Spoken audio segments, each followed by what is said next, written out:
as Abraham was coming into Esther, I just had this even clearer knowing of just how important your work has been. Well, we are all calibrating to this being of who we really are. And so anytime you allow your vibration to rise like that, it's a good feeling, yeah. You know, I feel like, I don't know how many years ago it was, but I don't know, I just feel like you took a chance on me when you called me to the hot seat, because I was teeter-tottering, and I feel so great. I feel so great, and it's so great to be here.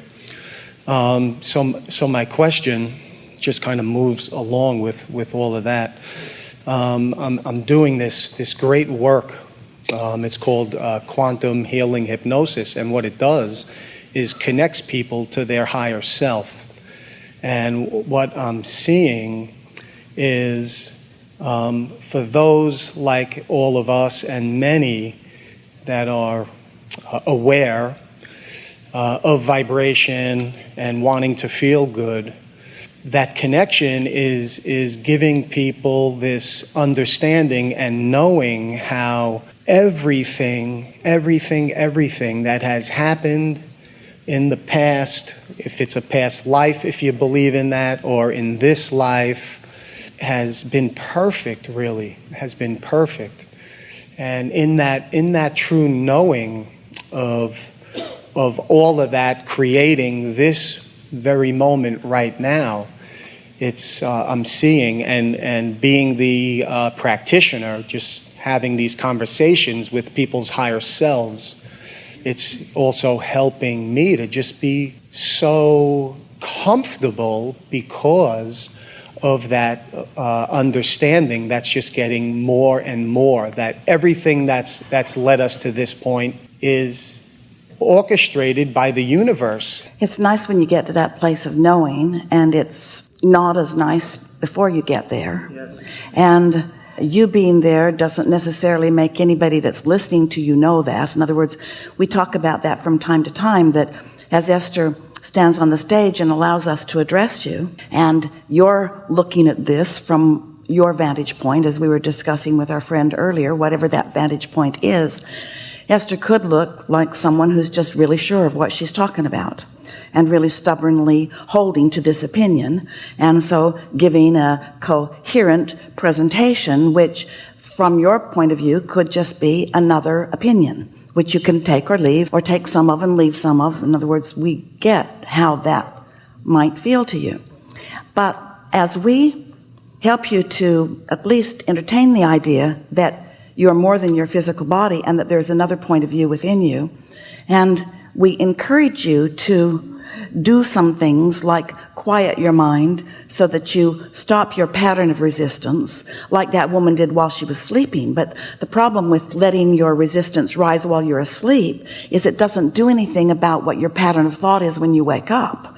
Where if while you're meditating you allow your vibration to rise, now when you come out of meditation it's still in that higher perspective, so that then what you attract can be more acknowledged by you. So what we're getting at is, if we can encourage you in a convincing way to set time aside to quiet your mind, and as you quiet your mind you allow your vibration to rise, and then with that higher vibration you begin to receive impulses or thoughts that feel good and compelling, so you follow through on them. You make the phone call that you thought of, or you get up out of your chair and you get in your car and you go to the place that you were inspired to go, and something happens that leads you to something that leads you to something. When you put all of that together, then you have a personal experience where you have deliberately allowed your vibration to rise, and you are seeing immediate benefits of it having risen. It's not just an opinion now, because words don't teach. It's a personal experience.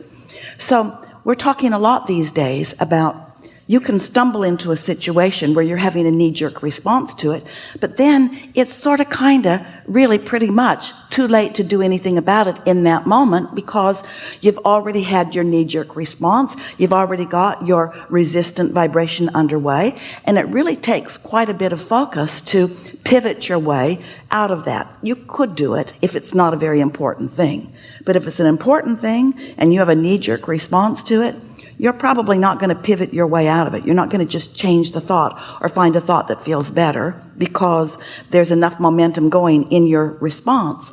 But if you have meditated that day or segment intended that day, we'll talk about that as we're moving forward.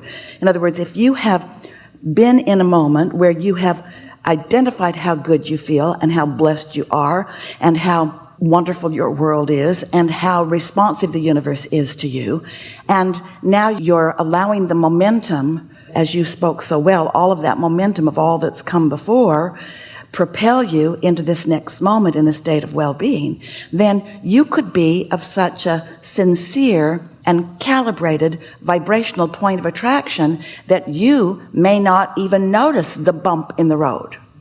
That's how well prepared you are for it. And so some of these things, like hypnosis or meditation or segment intending, it is a way of getting out ahead of it. We want everyone to want their inner being to be the influencer of them. A very well-meaning person could guide you into expecting your well-being, and we trust that that's what you're doing for others. And we know it for sure because when you tap into their inner being, then you are making that signal maybe more approachable by them. But we're all talking about the same thing. It is raising vibration. And we don't want to give anybody the impression that they need to go to someone else in order to have their vibration adjusted. That's what humans are doing all over the place all day. You're adjusting your vibrations to each other too much. That's why you're not allowing your natural well-being. And so, it's a wonderful thing when people like you can approach a person and tune in to who they really are and what they really want, not the moment that they're living. Oh, that's such a gift. When you stood before Jesus dripping your illness, he saw not your illness, he knew your wellness. And you could say he hypnotized you into your wellness because he knew your wellness in such a powerful way that there was no equivocation in his vibration. There was no wobble in his vibration because he was in concert with who you really are and what you really want. And that's what really good teachers do for others. You hold the vision of where they want to be and you do not look at where they are. But let's talk about why you might look at where they are, because this is why it is so important for you to do your own practicing of your own tuning, identifying, isolating, and calibrating to your own higher frequency. Let's go back to the example we began with here today. If Esther were standing in that line and she were upset about something or just in a bad mood about something, so that vibration of not being appreciated were active within Esther, then when this woman started complaining, Esther would have been her best friend. Even if she didn't say anything vibrationally, you go girl, you tell them, let them know what they're doing wrong here. And so without even knowing it, you are in essence joining forces either with the cooperative components of your inner being or something else. We like to say, what influence are you under? Are you under the influence of your own source energy? So when Esther had those couple of thoughts where that could have led her into joining in, they were so inconsequential in relationship with, in other words, you could not stand and hear that without having a flicker of it in your vibration. But her stability was someplace else. We're asking you to practice your stability so that you can find it easily. There's a phrase that you use in your physicaldom, and it's called giving people the benefit of the doubt. You know the phrase. Well, if you are giving your well-being the benefit of the doubt, if you're giving yourself the benefit of the doubt, if you're giving others the benefit of the doubt, then that means you are always reaching for your and their highest good. The benefit of the doubt, in our verbiage, we would be meaning you are leaving the doubt out. You are looking for the benefit. You are allowing yourself vibrational alignment with wanted, not unwanted. And so it's an interesting thing as you move about this world with others and as you want to assist them in a higher vibration. And your process is a good one. You find vibrational alignment with well-being. You know it unequivocally. You focus upon them with a relentless knowing of their well-being. Did we say to you yet today that one who's connected to your own inner being, to this stream of pure positive energy, is more powerful than millions who are not? When you think about your inner being, who is aware of everything that you've been asking for long before this moment in time, even long before this lifetime in time, there is a powerful point of attraction of well-being on your behalf that, if you'll just relax and allow it, well-being will be your constant experience, you see. But as humans, you get so smart about this. You weigh the pros and the cons and the pluses and the minuses, and you try to figure out what everybody else is thinking.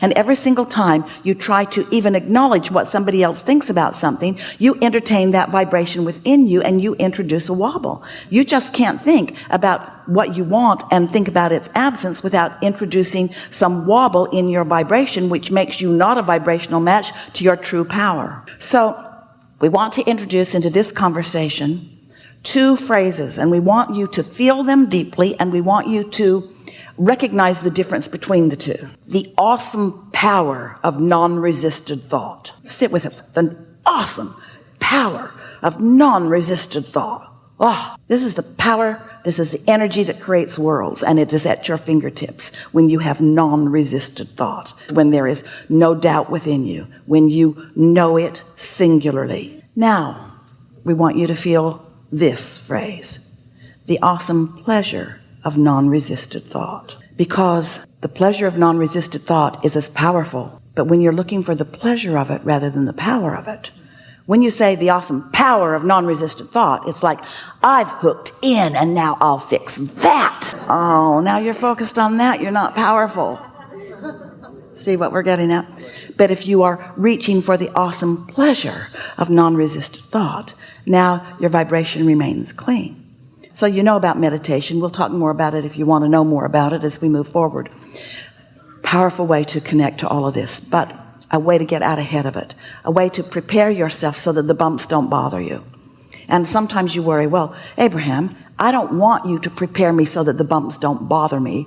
I want the awesome power of non-resisted thought so I can get rid of the damn bumps. We say, we know you do, and we want those bumps to disappear for you too.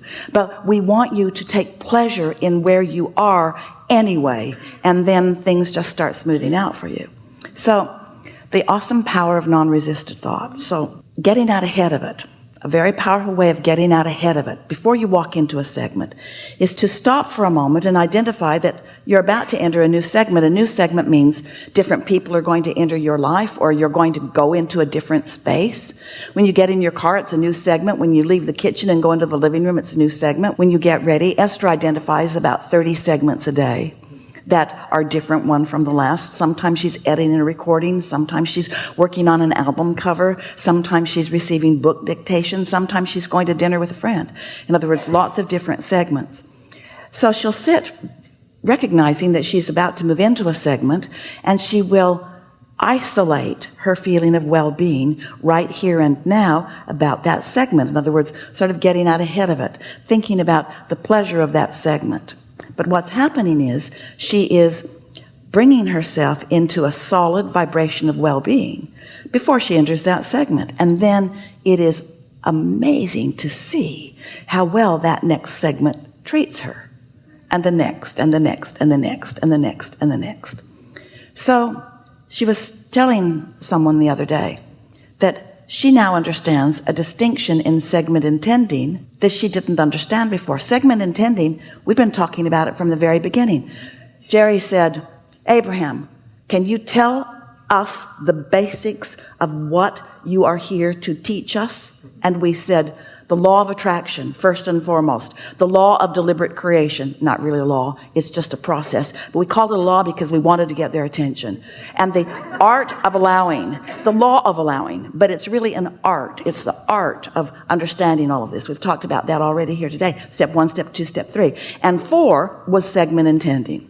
4 was being aware in this segment of what your point of attraction is. So Esther is telling a friend, I now understand something in a way I had not understood it before, because I used to think that segment intending was me looking forward into the segment and making a sort of statement of powerful intention to the universe. From that segment, I want these things.